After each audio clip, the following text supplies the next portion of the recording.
seorang muadzin. Yang pertama, dan ini banyak, terlalu memanjangkan dan melenggok-lenggokkan suara azan. Saksikanlah kajian Islam ilmiah di Roja TV dan Radio Roja.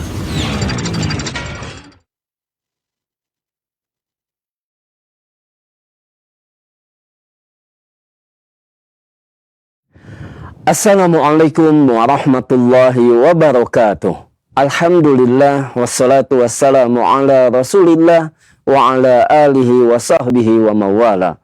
Saudaraku seiman dan seakidah, sahabat Roja dimanapun Anda berada, masih bersama dengan kami di saluran tilawah Al-Quran dan kajian Islam.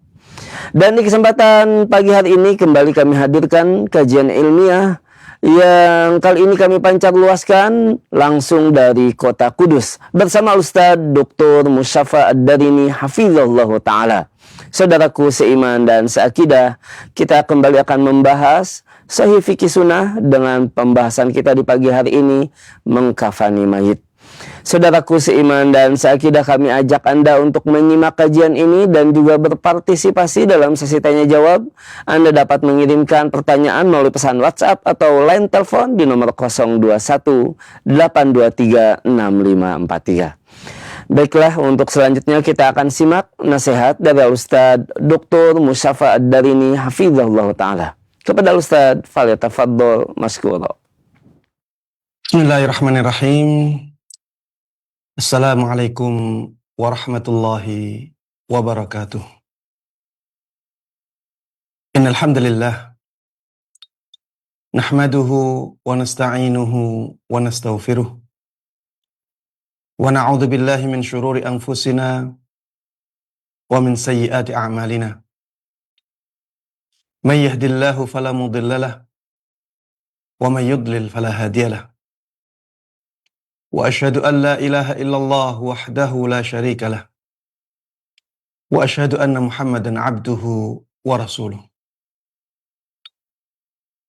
Allahumma inna nas'aluka bi asma'ikal husna wa sifatikal ula an tu'allimana ma yanfa'una wa an tanfa'ana bima 'allamtana wa an tazidana 'ilman wa 'amala wa an taj'ala hadzal 'amal khalisan liwajhikal karim wa an tusahhila lana umurana wa talabana fil ilmi wa an tusliha lana qulubana wa syu'unana kullaha wa alla takilana ila anfusina tarfata ain. Amin amin ya rabbal alamin, innaka waliyyu dzalika wal qadiru alaih. Para jamaah sekalian, kaum muslimin dan kaum muslimat, khususnya para pemirsa Roja TV dan para pendengar Radio Roja yang semoga dimuliakan dan dirahmati oleh Allah Subhanahu wa Ta'ala. Alhamdulillah, kita terus panjatkan puja dan puji syukur kita kehadirat Allah Subhanahu wa Ta'ala atas nikmat-nikmatnya yang tak terhingga yang selalu Allah berikan kepada kita. Alhamdulillah, Allah Subhanahu wa Ta'ala masih memberikan kepada kita umur yang dengannya kita bisa mempersiapkan bekal akhirat kita. Alhamdulillah, Allah Subhanahu wa Ta'ala masih memberikan kepada kita semangat untuk melakukan kebaikan-kebaikan yang dengan kebaikan itulah kita menjadi mulia di dunia dan di akhirat nanti. Mudah-mudahan Allah Subhanahu wa Ta'ala benar-benar memudahkan kita untuk mensyukuri nikmat-nikmatnya, sehingga Allah Subhanahu wa Ta'ala jaga nikmat-nikmat ini pada kita dan memberikan kepada kita tambahan nikmat yang lainnya. Amin amin ya rabbal alamin. Tidak lupa salawat dan salam, keberkahan dan kenikmatan semoga selalu terlimpahkan dan tercurahkan kepada Nabi yang sangat kita cintai dan sangat kita junjung tinggi, Nabi Agung Muhammad sallallahu alaihi wasallam. Begitu pula kepada seluruh keluarga beliau, seluruh sahabat beliau, dan seluruh kaum muslimin yang mengikuti beliau dan para sahabatnya dengan baik hingga hari akhir nanti. Para jemaah sekalian rahimana rahimakumullah, pada kesempatan yang sebelumnya kita telah masuk ke pembahasan baru, yaitu pembahasan tentang mengafani mayit. Dan kita telah membahas tentang hukum mengafani mayit ini. Hukumnya sebagaimana telah kita singgung di kajian yang sebelumnya, fardu kifayah. Hukum mengafani mayit fardu kifayah. Ini berdasarkan hadis Nabi Shallallahu Alaihi Wasallam yang memerintahkan para sahabatnya untuk mengafani mayit, dan ini juga berdasarkan ijma' para ulama bahwa mengafani mayit adalah fardu kifayah. Masalah yang berikutnya adalah mengafani mayit ini diambilkan dari siapa biayanya? Siapa yang bertanggung jawab atas biayanya atau atas biaya kafan mayit? Biaya kafan mayit ini tanggung jawab siapa? Disebutkan di sini, "Dhahaba aktsaru ahli al-ilmi ila anna qimatal kafani wa takalifal ghusli wad dafni min ra'si malil mayyit." Mayoritas ulama memilih pendapat bahwa biaya untuk kafan, memandikan mayit, menguburkannya itu dari harta mayit. Ini semuanya berkaitan dengan mayit, diambilkan dari harta mayit, ya. Kafan, ya mengafani mayit, memandikan mayit, kemudian menguburkan mayit, semua biayanya ini diambilkan dari harta mayit yang ditinggalkan. Harta waris, ya. Jadi yang ditinggalkan mayit diambil dulu, ya, untuk kebutuhan-kebutuhan ini. Ini kebutuhannya mayit. Dan sebagian ulama berdalil dengan hadis dari sahabat Abdurrahman ibn Auf. Suatu ketika annahu utiya yauman bita'amihi. Di suatu hari beliau didatangkan kepada beliau makanannya. Suatu hari ada yang membawa makanan kepada beliau. Faqala, maka beliau mengatakan, "Qutila Mus'abu ibnu Umair wa kana khairan minni, falam yujad lahu ma yukaffanu fihi illa burdah." Dulu sahabat Mus'ab ibn Umair terbunuh, mati syahid, ya. Wa kana khairan minni, dan beliau itu lebih baik dariku. Falam yujad lahu ma yukaffanu fihi illa burdah. Maka tidak didapatkan untuknya kain yang bisa dijadikan sebagai kafannya kecuali selembar kain yang kecil. In ghuttiya ra'suhu badat rijlahu. Apabila kepalanya ditutup, kedua kakinya terlihat. Wa in ghuttiya rijlah bada ra'suh. Apabila kedua kakinya yang ditutup, maka kepalanya terlihat. Ini menunjukkan, ya, bahwa biaya kafan ini diambilkan dari harta mayit. Karena kalau diambilkan dari harta kaum muslimin misalnya, maka seharusnya Mus'ab ibn Umair bisa mendapatkan kafan yang lebih cukup. Tapi ternyata tidak demikian. Dan ini juga pernah kita bahas ya, bahwa tidak harus kafan mayit itu dari harta mayit sendiri. Tidak harus seperti itu. Tapi kalau seperti itu, maka tidak ada kewajiban bagi yang lain untuk mengafani mayit. Kalau diambilkan dari harta mayit dan ternyata kurang, tidak ada kewajiban bagi kaum muslimin untuk menambahkan kafan untuk mayit. Tidak ada kewajiban, berarti kalau dibantu maka tidak ada masalah dan itu kebaikan. Kemudian masalah yang berikutnya, mana yang didahulukan? Apakah kafan ataukah hutang? Ini bagi orang yang misalnya sangat miskin sekali ya. Dia punya hutang, tapi dia juga butuh kafan. Kalau hutangnya dibayar dulu, maka tidak mencukupi untuk membeli kafannya.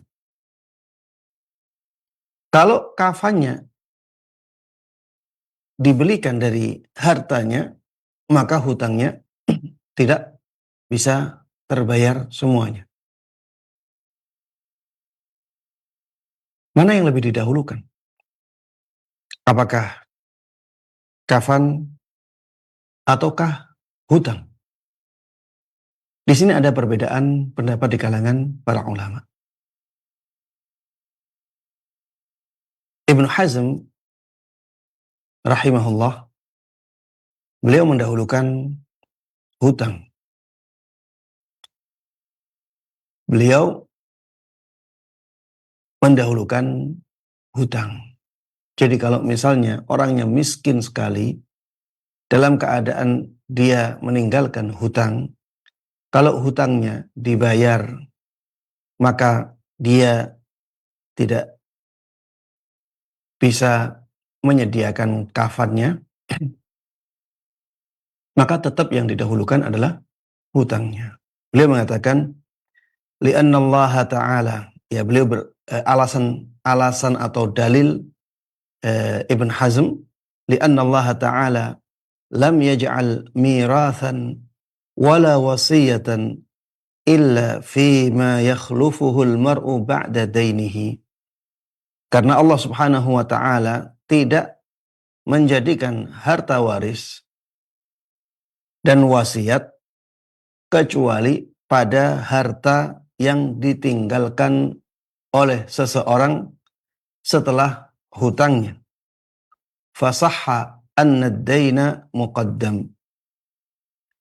Maka menjadi benar kesimpulan bahwa hutang itu harusnya didahulukan. Fa illam yakun lahu mal wajaba 'alal muslimina takfinuhu. Apabila dia tidak punya harta, maka menjadi wajib atas kaum muslimin untuk mengafaninya. Jadi kalau misalnya ini miskin sekali, dia meninggalkan hutang, sedangkan uangnya hanya cukup untuk menutup hutang, maka uang tersebut digunakan untuk menutup hutangnya. Sedangkan kafan, maka akhirnya berpindah kewajibannya. Kaum muslimin menjadi wajib untuk mengafaninya. Ini pendapat Ibnu Hazm, dan pendapat ini terlihat sangat kuat sekali. Walaupun mayoritas ulama menyelisihinya. Disebutkan di sini, waqala aktsaruhum yu'bda'u bil kafani thumma bid-daini thumma bil wasiyah.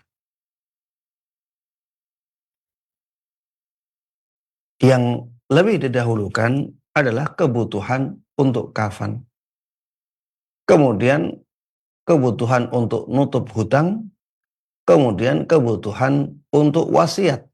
Setelah itu baru kalau ada sisa dibagi di antara ahli waris.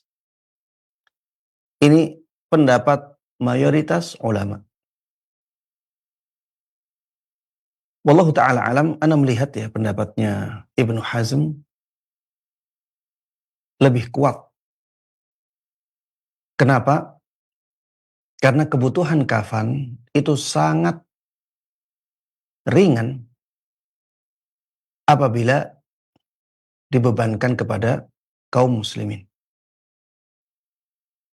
Kemudian pengaruh tidak ditutup hutangnya ini lebih berat. Karena orang yang tidak ditutup hutangnya ini sampai berpengaruh terhadap rohnya dia. Sampai rohnya tersebut tersiksa. Sampai rohnya tersebut tidak diselesaikan urusan-urusannya sebelum hutangnya diselesaikan. Adapun pengaruh tidak dikafani tidak sampai seperti itu. Maka wallahu ta'ala alam, walaupun masalah seperti ini masalah yang jarang terjadi, kalau terjadi seperti ini maka tetap hutangnya dahulu. Hutangnya didahulukan agar rohnya mayit tersebut bisa selesai dari hutangnya. Adapun kafan maka ini biaya yang sangat ringan dan bisa dibebankan kepada kaum muslimin. Dan kaum muslimin ya akan sangat ringan memberikan kafan kepada orang yang baru meninggal. Para jemaah sekalian rahimana wa rahimakumullah. Masalah yang berikutnya adalah kafannya istri. Ini dibebankan kepada siapa? Kalau ada seorang wanita meninggal dunia, dia punya harta waris. Dia juga punya suami yang masih hidup. Kafannya wanita ini sebenarnya kewajiban siapa? Ini pembahasan hukum ya.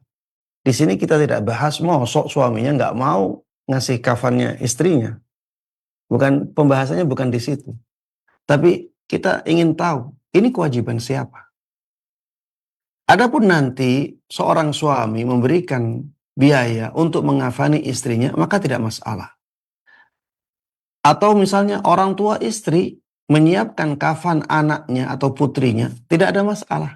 Pembahasan kita adalah ingin kita tahu ya, kita ingin tahu kafan ini sebenarnya kewajibannya siapa? Apakah kewajibannya istri ataukah kewajibannya suami? Karena selama hidupnya istri itu wajib ditanggung kebutuhannya oleh suaminya. Apakah ketika istri ini meninggal dunia, maka kebutuhan kafannya juga harus ditanggung oleh suaminya, sehingga tidak boleh menggunakan biaya kafan istri ini dari harta waris istri? Ini pembahasannya. Disebutkan di sini ada perbedaan pendapat di kalangan para ulama. Qala ba'du ahli ilmi yulzamu zawjuha bitakalifi kafaniha wasairi mu'ni tajhiziha. Suaminya diwajibkan untuk menanggung biaya kafan istrinya dan juga biaya-biaya lain untuk kebutuhan mayatnya. Ini pendapat yang pertama. Waqila bal yukhsamu min ra'si maliha in tarakat malan wa la yulzamu zawjuha.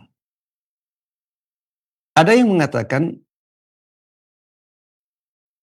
biaya kafannya istri itu diambilkan dari harta yang dia tinggalkan apabila dia meninggalkan harta. Wala yulzamu zawjuha, tidak diwajibkan kepada suaminya. Apa alasannya? Lianna amwalal muslimin mahdzuratun illa binassi Qur'anin aw sunnah. Karena harta kaum muslimin itu tidak dibolehkan untuk diambil kecuali dengan dalil nas dari Al-Quran atau sunnah. Sedangkan Rasulullah Sallallahu Alaihi Wasallam pernah bersabda, Inna dima'akum wa amwalakum alaikum haram. Bahwa sesungguhnya darah-darah kalian, harta-harta kalian itu diharamkan. Diharamkan maksudnya harus dijaga, harus dihormati. Tidak boleh diambil oleh orang lain, kecuali dibolehkan oleh syariat.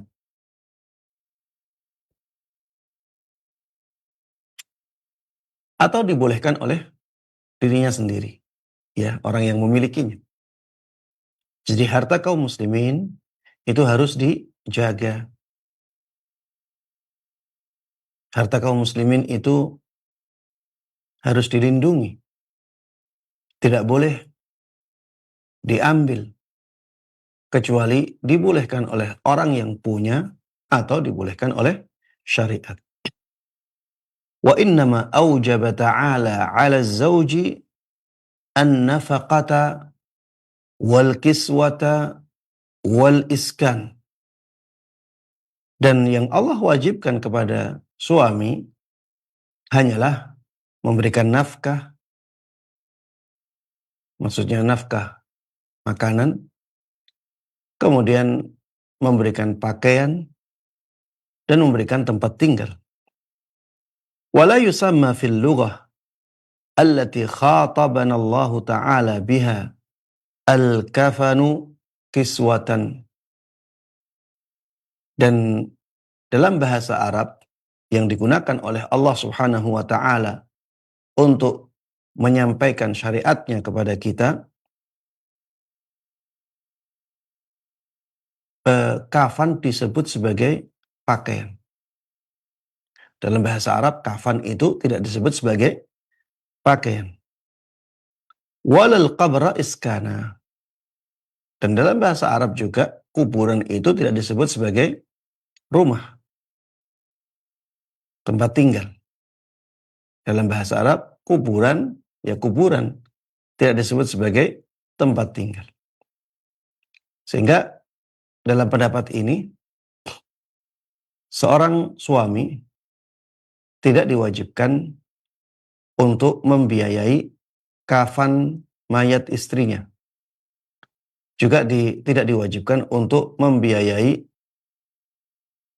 kuburan atau biaya penguburan istrinya. Semuanya wajibnya adalah dari harta istri. Para jemaah sekalian rahimana wa rahimakumullah. Wallahu ta'ala alam, kalau dilihat dari dalil secara khusus tidak ditemukan ya nas yang menjelaskan masalah ini. Sehingga ini memang masalah ijtihadiyah. Dan kemungkinan seorang suami tidak memperhatikan kafan istrinya itu sangat kecil sekali ya. Sangat kecil sekali. Ya gimana seorang suami ditinggalkan istrinya masih perhitungan masalah kafan. Ini masalah yang sangat jarang terjadi. Tapi kalau kita lihat ya, dari kaedah-kaedah yang disebutkan di sini, kaedah dari pendapat yang pendapat pertama lebih dekat ya daripada pendapat yang kedua. Pendapat yang pertama lebih dekat daripada pendapat yang kedua. Wallahu ta'ala alam. Karena tadi ya, jadi seorang suami itu punya kewajiban untuk menafkahi istrinya. Punya kewajiban untuk menafkahi istrinya. Terutama pada kebutuhan-kebutuhan pokoknya. Makanya seorang suami diwajibkan untuk menafkahi istrinya dalam makanannya, karena itu kebutuhan pokok.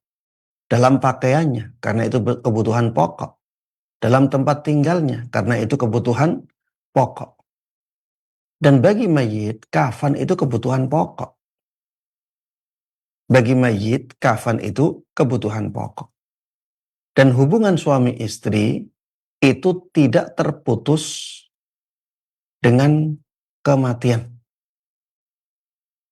Jadi walaupun dia sudah meninggal, dia tetap dianggap sebagai istri. Makanya tetap boleh memandikan. Ibunda Aisyah, sahabat Ali ibn Abi Thalib radhiyallahu anhu, ketika istri beliau meninggal, yaitu Fatimah bintu Muhammadin sallallahu alaihi wasallam, yang memandikan siapa? Suaminya. Jadi sahabat Ali memandikan Fatimah radhiyallahu anhuma. Ini menunjukkan bahwa hubungan suami istri itu tidak terputus walaupun salah satunya meninggal dunia. Bahkan disebutkan di dalam hadis Nabi Shallallahu Alaihi Wasallam bahwa seorang istri itu akan bersama dengan suami terakhirnya, maksudnya di surga ya. Kalau misalnya ada seorang wanita menikah beberapa kali, menikah dengan si A, qadarullah ma syaa fa'al, si A-nya meninggal. Kemudian dinikahi oleh si B. Tidak lama juga meninggal. Dinikahi oleh si C. Meninggal juga. Dinikahi oleh si D. Sampai lama dan akhirnya wanita ini meninggal. Maka bersama siapakah wanita ini? Disebutkan di dalam hadis Nabi Shallallahu Alaihi Wasallam yang sanadnya hasan, bahwa dia bersama dengan suami terakhirnya. Dia bersama dengan suami terakhirnya. Ini menunjukkan hubungan suami istri itu tidak terputus walaupun salah satunya meninggal. Walaupun salah satunya meninggal, mereka tetap dianggap sebagai suami istri. Para jamaah sekalian rahimana wa rahimakumullah, ketika dia masih suaminya, maka kebutuhan pokok istrinya harus dicukupi. Di antara kebutuhan pokok istri yang sudah meninggal adalah mengafaninya, memandikannya, dan menguburkannya. Allah Ta'ala a'lam.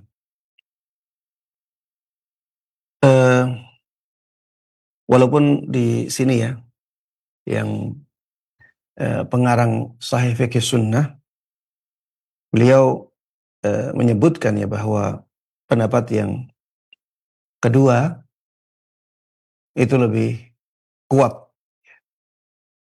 Pendapat yang kedua itu lebih kuat. Beliau mengatakan wa hadza huwal azhar. Pendapat yang kedua maksudnya bahwa kebutuhan untuk mengafani dan menguburkan istri itu diambilkan dari harta istri.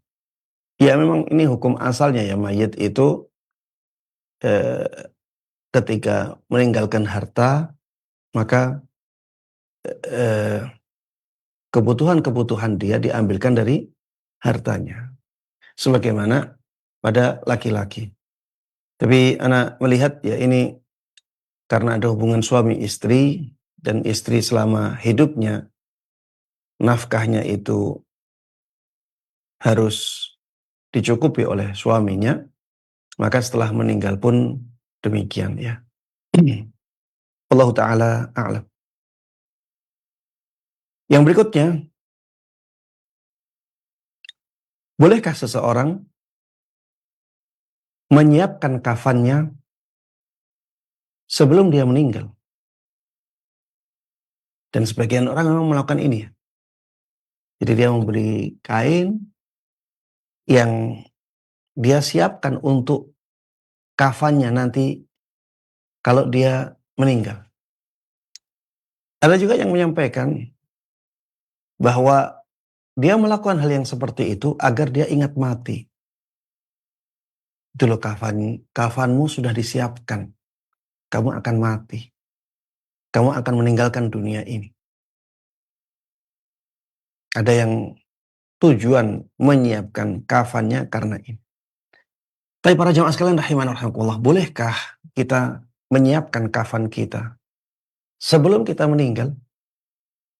Apalagi dengan tujuan-tujuan yang banyak maslahatnya seperti tadi. Agar kita ingat mati. Wallahu ta'ala a'lam, yang seperti ini dibolehkan.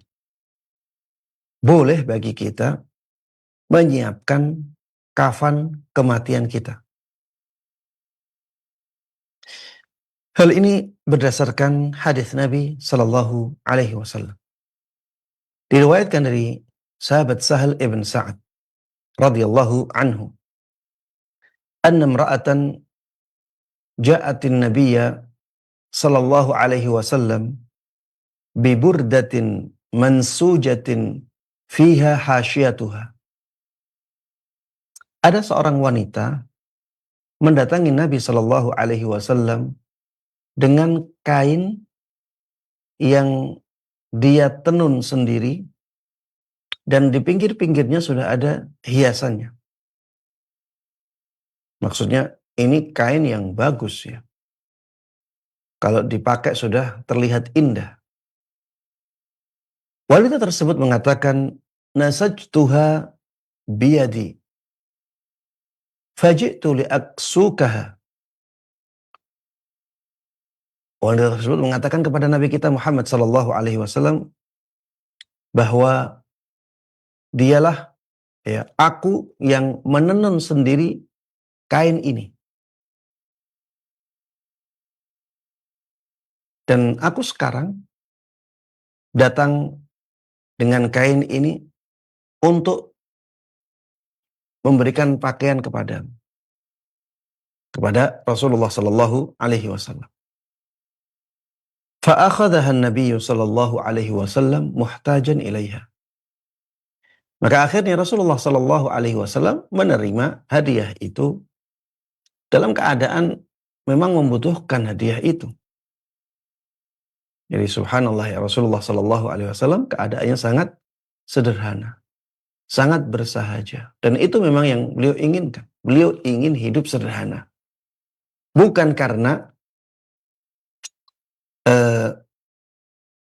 karena Islam menjadikan beliau miskin.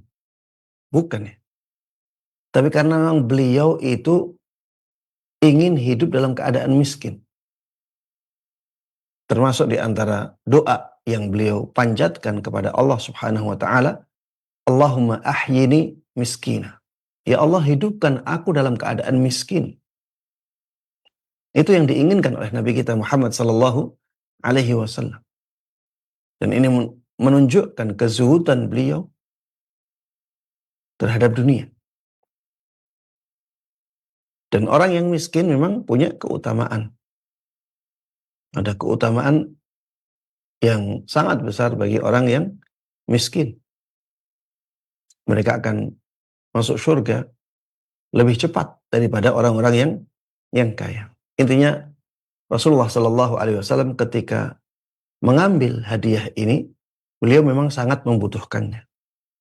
Fakharaja ilaina wa innaha izaruh.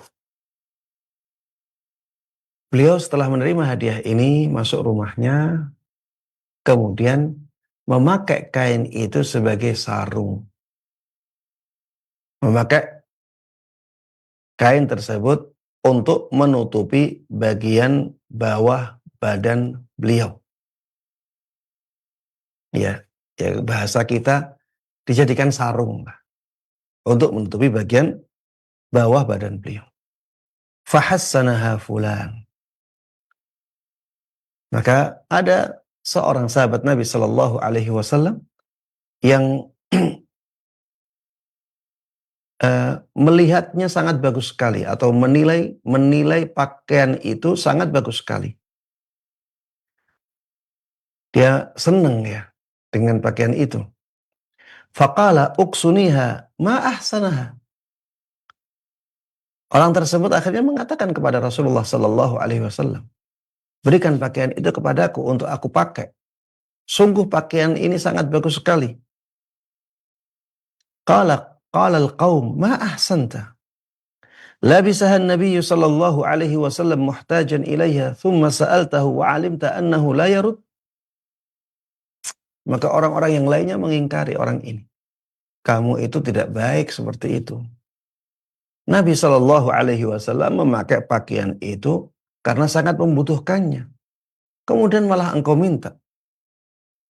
Dan engkau tahu Rasulullah nggak pernah menolak orang yang meminta kepada beliau.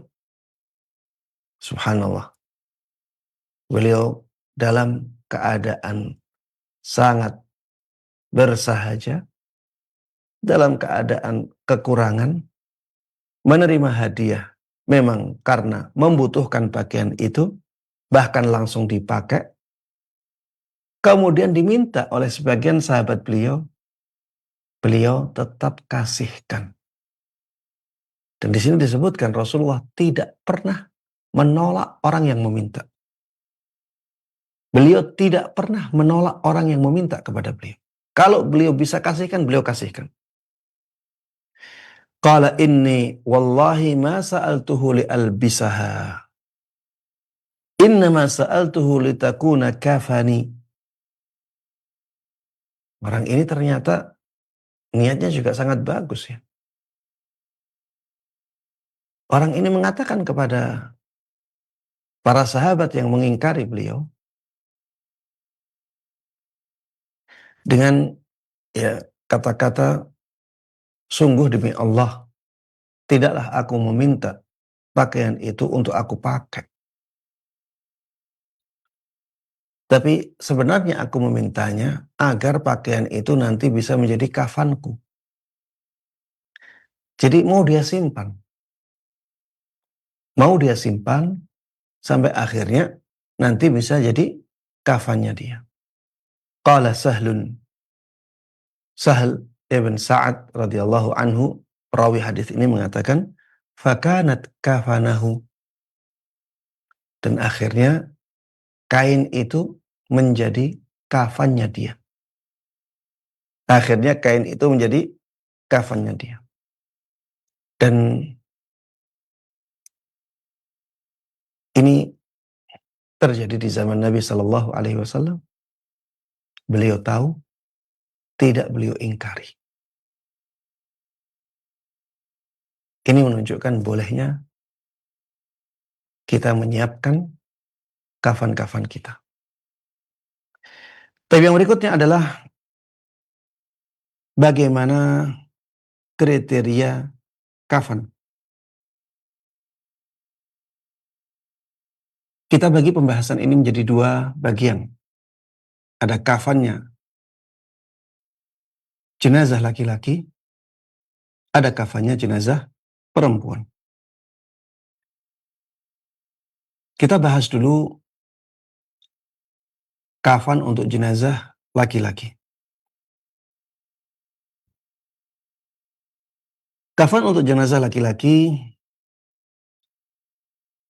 yang pertama, sebaiknya kafan tersebut berwarna putih.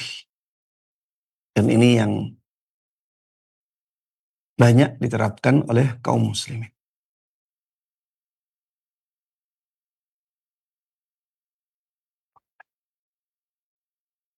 Dan ini sunnah Nabi Shallallahu Alaihi Wasallam, bukan berarti harus putih ya.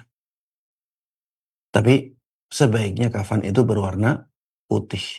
Kalau kafannya berwarna hitam boleh, kafannya berwarna krem boleh, kafan berwarna hijau boleh, tidak ada masalah. Tapi yang paling afdal adalah kafan yang berwarna putih.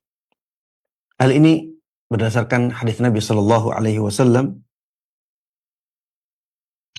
ilbasu min thiyabikum al-bayad, fa innahu khairu thiyabikum wa kaffinu fiha mautakum. Pakailah dari pakaian kalian yang berwarna putih. Pakailah pakaian kalian yang warnanya putih. Karena sesungguhnya itu adalah pakaian yang paling baik. Dan kafanilah dengan pakaian putih itu jenazah-jenazah kalian. Pakaikanlah pakaian yang berwarna putih itu jenazah-jenazah kalian. Ini menunjukkan ya bahwa kafan dengan warna putih itu sangat dianjurkan. Kemudian yang kedua,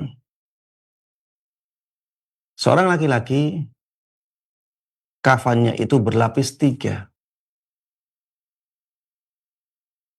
Seorang laki-laki kafannya itu berlapis 3.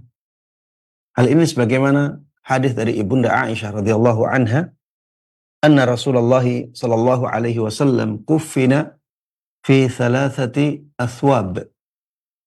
Bahwa sesungguhnya Rasulullah sallallahu alaihi wasallam itu dikafani dengan 3 lapis kain.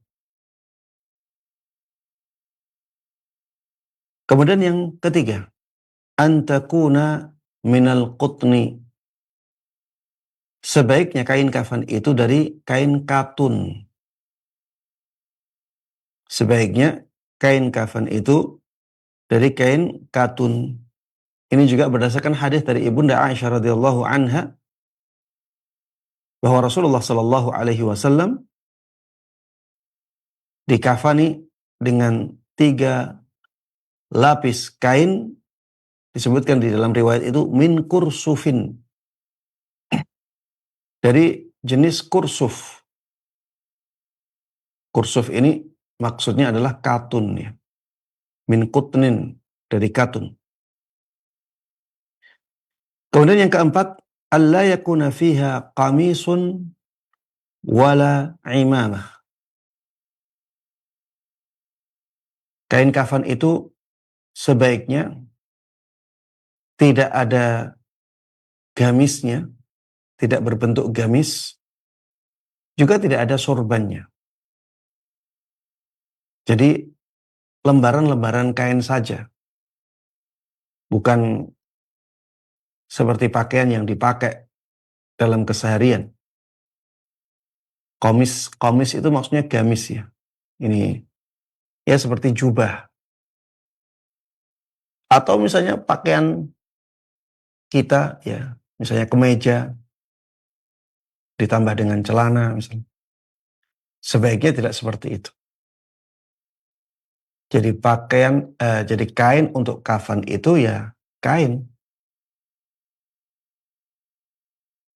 Ini yang lebih afdal. Walaupun kalau misalnya ada orang yang menghendaki mayitnya pakai gamis ya, maka dibolehkan, ada dalilnya. Tapi yang lebih afdal adalah pakai kain, pakai lembaran-lembaran kain. Ya sebagaimana dipraktekkan oleh kaum muslimin saat ini. Tadi disebutkan bahwa kalau misalnya pakai jubah, pakai gamis, atau pakai kemeja yang ditambah dengan celana, maka itu dibolehkan. Tapi sebaiknya ditinggalkan. Apa dalil yang membolehkannya? Dalil yang membolehkannya adalah hadis dari sahabat Ibnu Umar radhiyallahu anhuma bahwa anna Abdullah ibn Ubay lamma tuwfiya jaa ibnuhu ila Nabi sallallahu alaihi wasallam.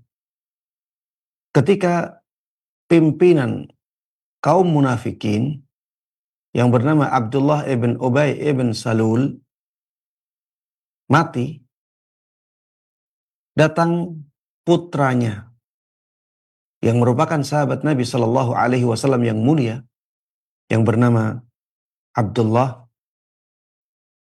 Jadi Abdullah ibn Ubay punya anak namanya juga Abdullah. Abdullah ibn Ubay.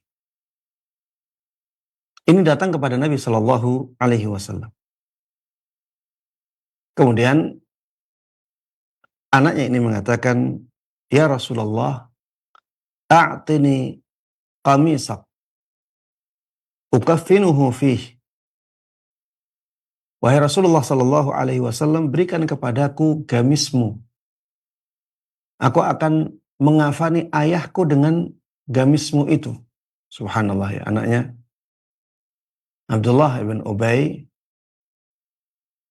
ingin agar ayahnya dikafani dengan gamisnya Nabi sallallahu alaihi wasallam.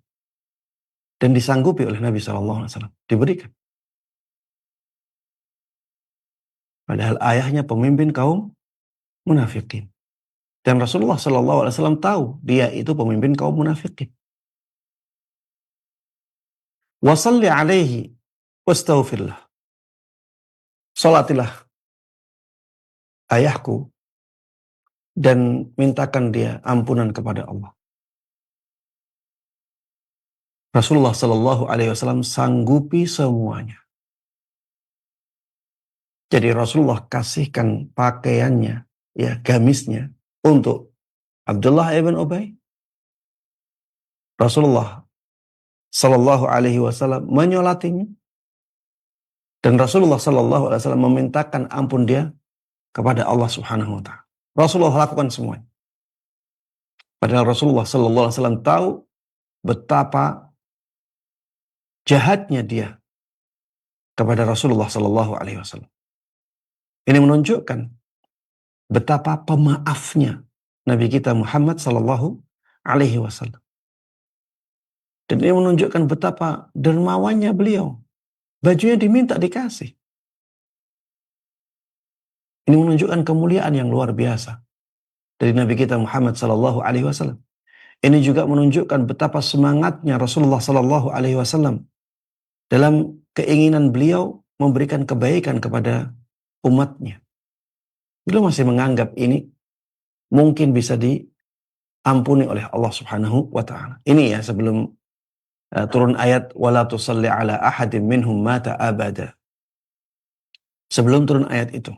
Setelah kejadian ini turun ayat wala tusalli ala ahadin minhum mata abada. Fa'atahu an-nabiy sallallahu alaihi wasallam qamisahu. Ya.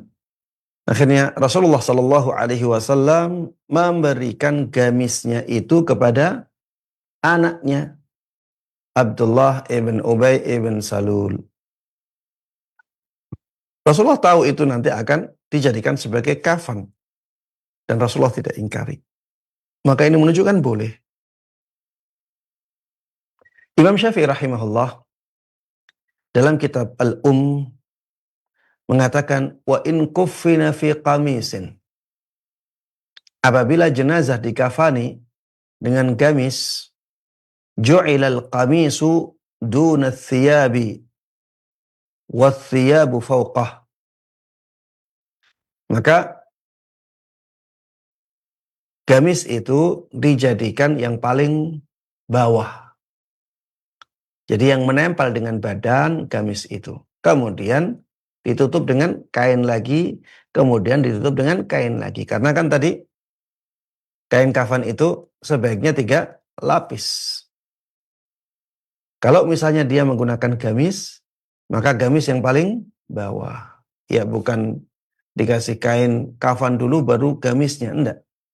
Tapi gamis dulu, baru dikasih kain, lembaran kain 2 lapis. Kemudian yang berikutnya, yang kelima, sebaiknya salah satu dari lembaran kain itu ada kain yang bermotif garis. Sebaiknya ada kain yang bermotif garis. Ya kalau bisa ya, dia kainnya putih dan ada motif garisnya. Tidak harus dengan motif yang terlihat jelas ya. Maksudnya di sini adalah agar mayit itu tampak indah. Agar mayit tampak indah. Karena motif garis itu di zaman dulu itu sangat disenangi oleh masyarakat Arab. Jadi agar mayit tampak indah, ya ada kafan yang bermotif garis ini. Hal ini berdasarkan hadis dari sahabat Jabir dari Nabi Shallallahu Alaihi Wasallam. Beliau mengatakan, "Idza tuwfiya ahadukum fawajada syai'a falyukaffin fi thawbin habirah." Apabila salah seorang dari kalian meninggal dunia dan dia punya uang, punya harta, dia punya biaya yang bisa digunakan untuk membeli kafan yang bagus, falyukaffin fi thawbin habirah, maka hendaklah dia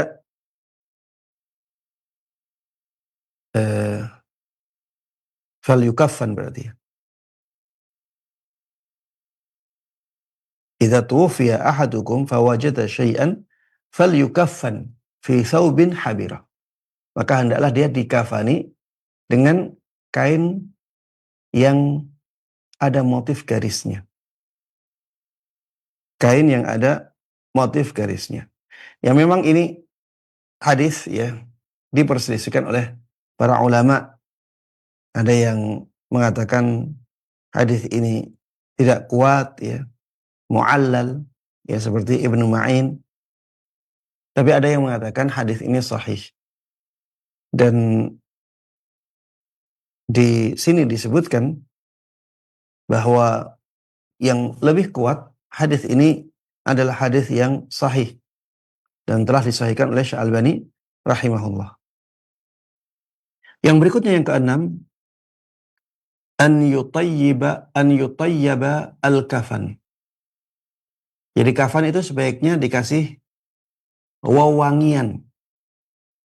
Sebaiknya dikasih wewangian. Hal ini berdasarkan hadis dari sahabat Jabir radhiyallahu anhu bahwa Nabi sallallahu alaihi wasallam pernah bersabda, "Idza ajmartumul mayyit fa ajmiruhu thalatha."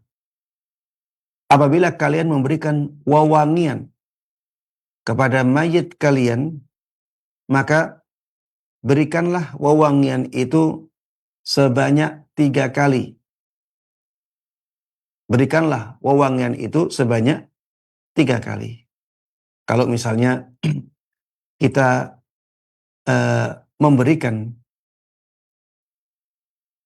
kafannya itu 3 lapis, maka sebaiknya 1 lapis dikasih wewangian. Kemudian 1 lapis lagi dikasih wewangian. Kemudian 1 lapis lagi dikasih wewangian. Ini berarti kita memberikan wewangian kepada mayit sebanyak 3 kali.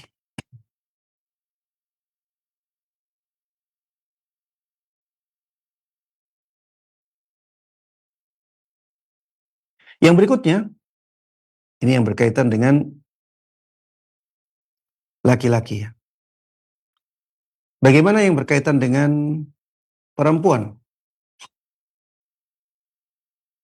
Yang berkaitan dengan perempuan ada yang berbeda, yaitu sebaiknya kafan untuk jenazah perempuan itu 5 lapis.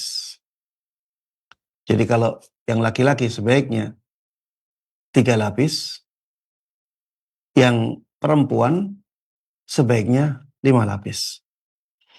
Ada hadis yang menjelaskan hal ini, namun hadis ini hadis yang kurang kuat dari sisi riwayatnya. Tapi Ibnul Munzir rahimahullah, beliau mengatakan, "Aktsaru man nahfadhu anhu min ahli ilmi yara an tukaffana al-mar'atu fi khamsati athwab."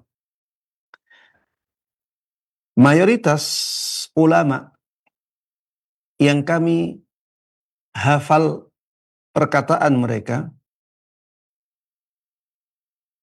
memandang, berpendapat bahwa jenazah perempuan itu sebaiknya dikafani dengan 5 lapis kain.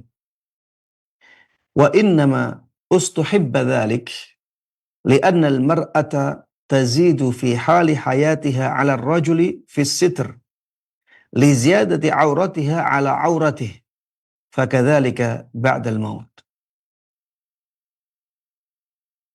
Dianjurkannya hal ini karena seorang perempuan di masa hidupnya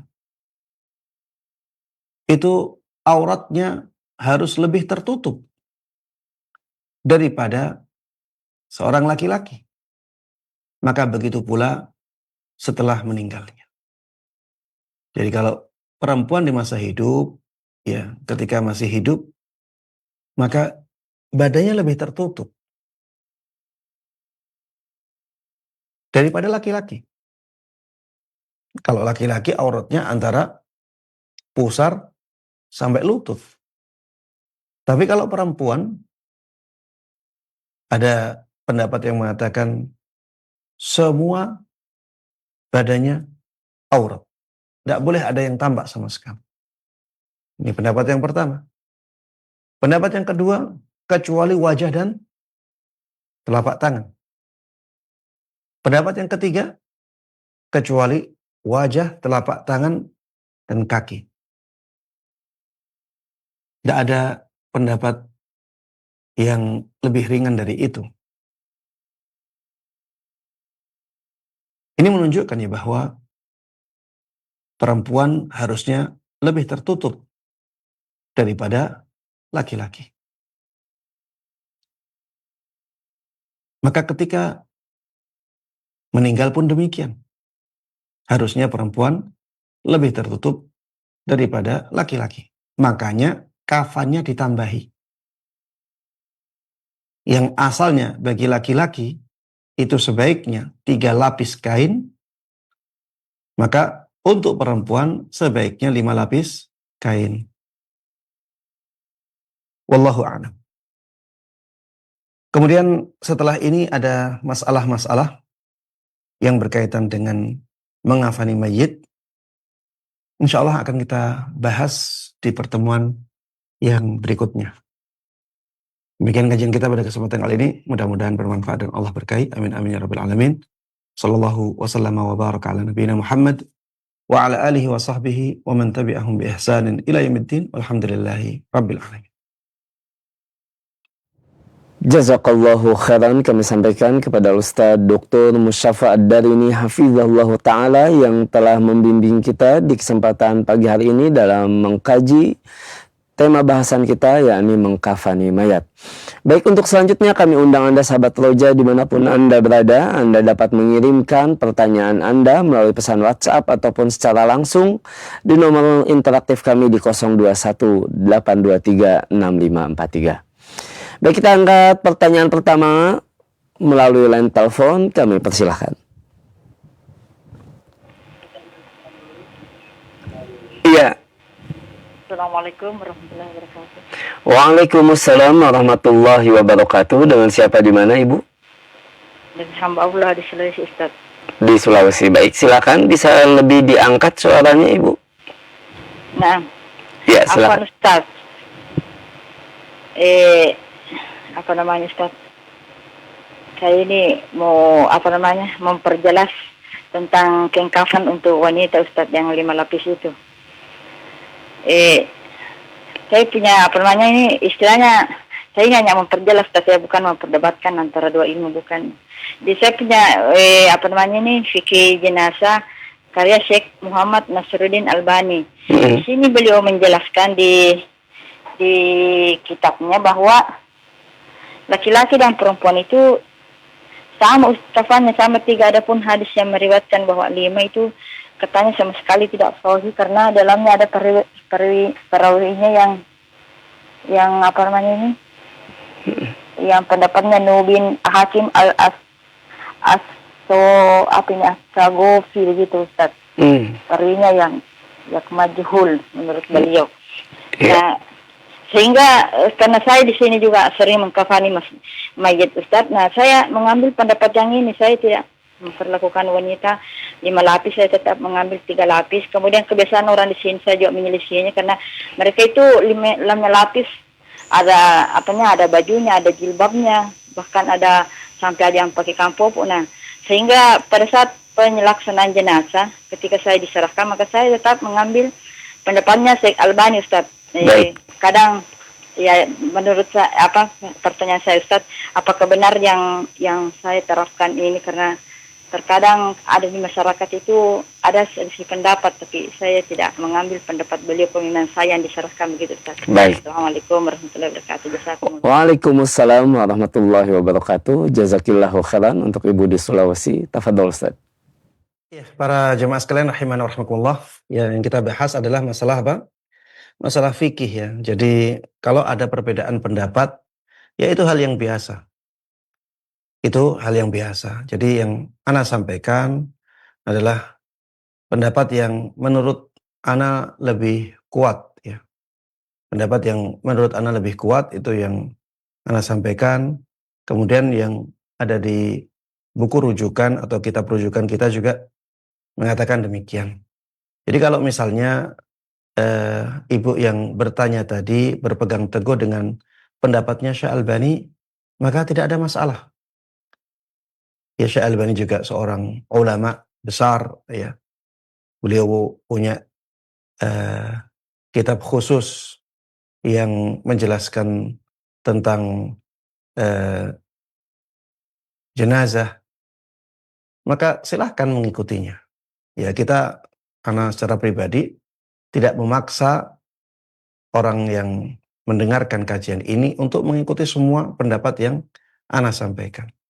Ya, yang penting ana menyampaikan masalah, kemudian menyampaikan pendapat, kemudian ana sampaikan juga dalilnya. Memang tadi sudah ana sampaikan juga bahwa tidak ada riwayat yang sahih yang menjelaskan bahwa mengafani jenazah perempuan itu sebaiknya dengan 5 lapis kain. Tadi ana sampaikan bahwa riwayat yang menjelaskannya itu lemah. Tapi ana sampaikan perkataan Ibnul Munzir tadi. Ana sampaikan perkataan Ibnul Munzir, beliau mengatakan bahwa sebagian besar ulama itu berpendapat bahwa mengafani mayat perempuan itu dengan 5 lapis kain. Ini pendapat mayoritas ulama.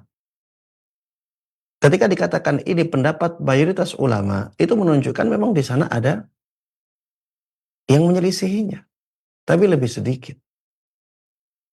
Ibnu Munzir mengatakan demikian, sebagian besar ulama yang kami hafal pendapat-pendapatnya dari mereka memandang demikian, bahwa mengafani mayat perempuan itu sebaiknya dengan 5 lapis kain. Karena dalil dari sisi riwayat lemah, akhirnya beliau menyebutkan dalil lain, yaitu dalil qiyas. Makanya beliau mengatakan bahwa sebagaimana seorang perempuan ketika masih hidup itu harus lebih tertutup daripada laki-laki, maka begitu pula setelah seorang perempuan tersebut meninggal, harusnya lebih tertutup daripada laki-laki. Ya, ini qiyas. Dan dalil qiyas itu tidak masalah ya. Apalagi dikuatkan dengan hadis walaupun hadisnya tadi lemah. Tapi lemahnya kan bukan lemah yang parah, bukan lemah yang berat. Sehingga apabila ada qiyas, kemudian dikuatkan dengan hadis yang lemah, dikuatkan juga ini pendapat mayoritas ulama, maka bagi yang memilih pendapat ini, ya ada sandaran kuat bagi dirinya. Ya karena itulah ya ana lebih condong ke pendapat ini.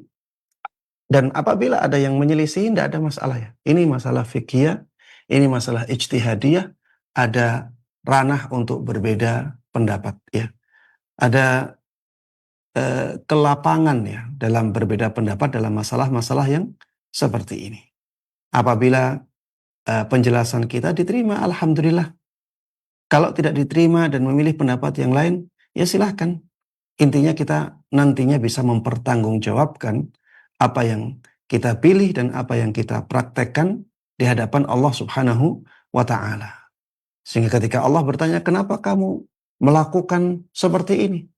Kenapa kamu kalau mengafani mayat perempuan hanya dengan 3 lapis? Maka bisa menjawab, saya tidak mendapatkan hadis yang kuat. Sehingga kembali ke hukum asal. Sebagaimana laki-laki 3 lapis, maka perempuan 3 lapis. Karena pada dasarnya hukum syariat itu sama antara laki-laki dan perempuan, kecuali ada pembedanya.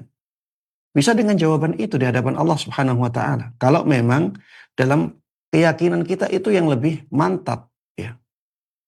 Tapi kalau kita memilih pendapat ini dan kita mengatakan di hadapan Allah Subhanahu wa Ta'ala nanti, ya Allah, saya melihat pendapatnya mayoritas ulama ini lebih kuat.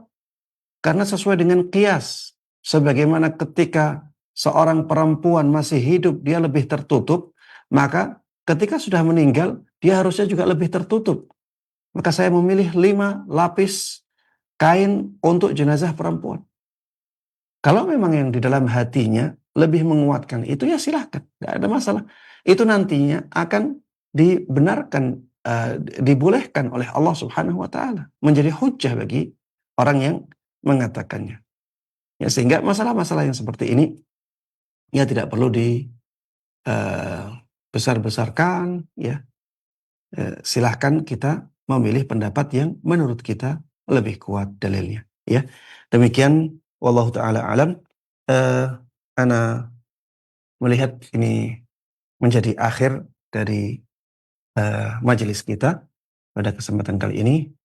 Kita tutup kajian ini dengan doa kafaratul majlis. Subhanakallahumma wa bihamdik asyhadu an la ilaha illa anta astaghfiruka wa atubu ilaik. Assalamualaikum warahmatullahi wabarakatuh. Waalaikumsalam warahmatullahi wabarakatuh. Kami ucapkan jazakallahu khairan kepada Ustaz Dr. Musyafa Ad-Darini hafizahullah ta'ala yang telah membimbing kita di kajian edisi pagi hari ini dan juga sesi tanya jawabnya. Dan kami ucapkan pula jazakumullahu khairan untuk Anda sahabat Roja dimanapun Anda berada. Semoga ilmu yang kita pelajari di kesempatan pagi hari ini menjadi ilmu yang bermanfaat. Mohon maaf atas segala kekurangan dan mohon maaf atas pertanyaan-pertanyaan yang belum bisa kita angkat di kesempatan pagi hari ini. Semoga Allah pertemukan kita kembali di kajian-kajian berikutnya, khususnya bersama Ustaz Dr. Musyafa Ad-Darini hafizahullah ta'ala di setiap hari Senin pagi pukul 6 kurang sampai dengan selesai waktu Indonesia bagian Barat. Dari studio kami undur diri. Wassalamualaikum warahmatullahi wabarakatuh.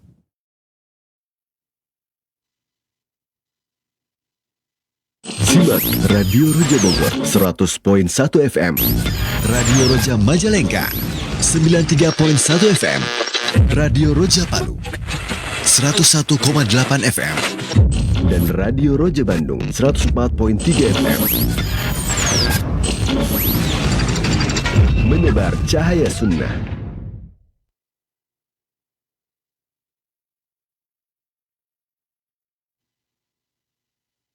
Innal hamdalillah nahmaduhu